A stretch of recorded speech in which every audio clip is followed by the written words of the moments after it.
It was on the field there in Atlanta holding that Super Bowl. I saw him the other night on TV. I'm getting there. Oh, my bad. I'm getting there. Stop reading, dude. Because now there's nothing to read. It says Garofolo ad-lib. Okay. So I am ad-libbing. Okay. You're reading that's what the prompter says. But now Gronk is hanging out with his buddy Peter Schrager and the rest of the Fox crew. And his buddies the other night grilled him about a possible comeback. I love playing the game. I love being around the game. I even love watching the game of football now. It makes just appreciation to watch it, just seeing the hits, seeing the glory of it. You understand the game so much more and why fans love the game so much more. So, you know, I'll always keep it open. I'll always keep it open. I'll always keep it open. I'll always keep the door open. He hasn't put his retirement papers in, so we can always pray and hope. It's a little fact that I didn't know that. Well, I'm glad I could tell you one thing you don't know. Yeah, well, I'll tell Robert Kraft something. It doesn't matter. The papers don't matter. Don't worry about that part. That has nothing to do with anything. Even if he did file the papers, he could always come back. He's got till week 13 to make a decision here. Haven't heard anything in regard to any momentum toward there, but we should find out over the next month or so whether it is really going to be a possibility for Gronk that he could return to the field this upcoming season. Patriots haven't needed him to this point. Sure, they could always use him, and you got Julian Edelman being doubled. Well, you can have Gronk singled up somewhere else. So, but to this point, hasn't been that much of an issue. Certainly didn't need him the other night against the Giants, even though it was a little closer than they wanted it to be. Dixon back on for the punt for the Giants. Chest high. Punish block. Bolden blocked it to Winovich, who catches, runs into the end zone. Yes. Touchdown, Patriots! Shout out to my teammates for setting up the block punt and blocking for me and helping me finish the play. Patriots with a blitz and a throw to the right, caught in the flat by Hillman, nowhere to go. Jamie Collins is there. Ball came loose, picked up by Van Noy to the 10 to the 5, diving to the pylon. Touchdown. Picked it up and tried to look like I was playing high school receiver again. I was thinking about Bill, to be honest, because I didn't want to lose the football because I'd have been in some trouble. A couple big plays for us on the block punt, on the fumble, scoop and score by Kyle. Those are great plays, and we took advantage of those opportunities. Defense played great. Special teams played great. Outside of a few plays, that would have been pretty good. So we're hanging in there. So the final there at that game, final score, Pats took it 35-14. The Patriots defense allowed just 213 yards on Thursday night. They're leading the league in points allowed, yards, interceptions, third downs, and opponents' passer ratings, and by a wide margin, y'all. Look at the difference between them and the number 2 team. So that ain't right. Garofolo. Who's the number 2 team? Is probably the Baltimore Ravens. In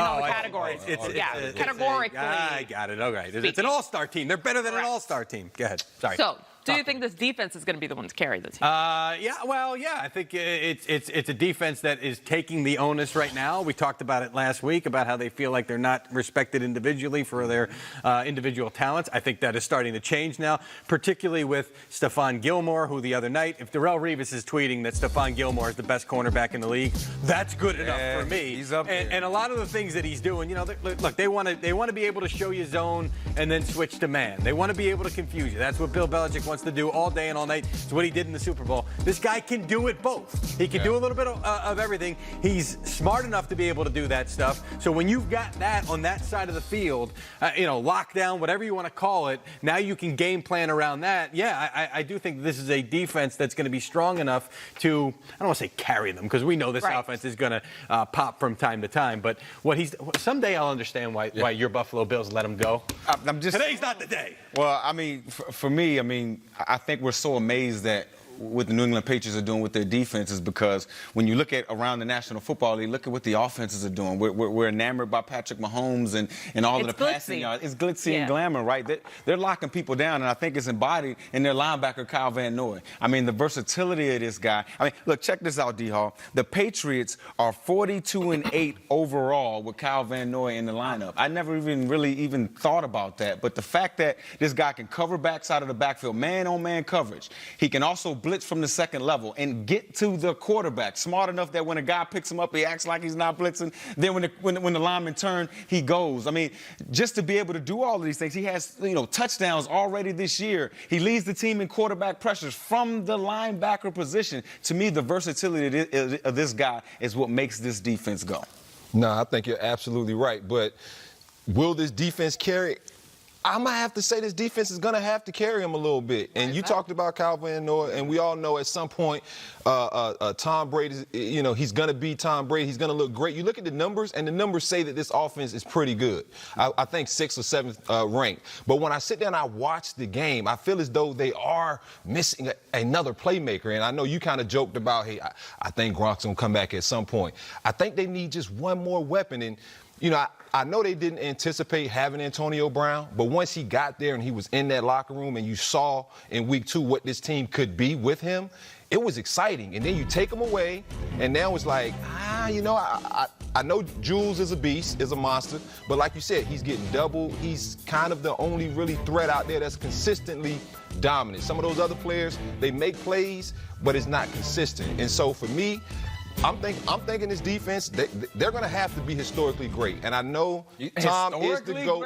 I know Tom is the GOAT. Like, to me, when I watch this offense, and I agree with you, it does look kind of sluggish. And at the end of the games, you see the numbers, and it's like, wow, it didn't look that nice. It doesn't, but at the end of the day, they're winning the ball game. You're right. And that's the stat that matters, right? Here's what popped out to me was Tom Brady, the sneaky quarterback, and his sneaky little ways. Not just the fact that he had 2 rushing touchdowns on the night, but that when you think about just his overall career, he's one touchdown away on the season from matching his career high, which is 4 rushing touchdowns. That happened back in 2012. So it's been a hot minute. My point in saying that is that he's still fighting out there for that offense. They're going to follow suit. Not that they're not already putting up numbers and doing their jobs as well. But if you have Tom out there rushing for touchdowns, quarterback sneaks, whatever you want to call it, but the offense is going to play their role as well. So I think it's that balancing act with the Patriots, and that's what they're good at. They know how to manage that. You made a great point. They're exactly good at that. Just whatever the defense takes away, they just do the opposite, right? They counterpunch that. The other night, Tom was having issues throwing into the wind. He had to put the nose down on the football. He was inaccurate at times with passes. You know what they did? They started lining up in the eye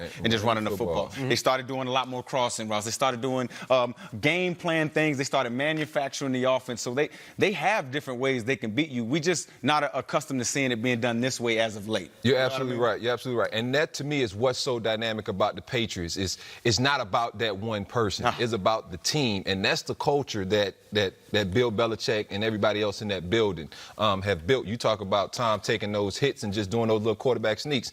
I know a lot of quarterbacks who aren't doing that. And so when you see a guy like Tom Brady, as simple as you might think a quarterback sneak is, that's where all the meat is coming at you. The D lineman coming, the linebackers coming at you. You got to go and push through.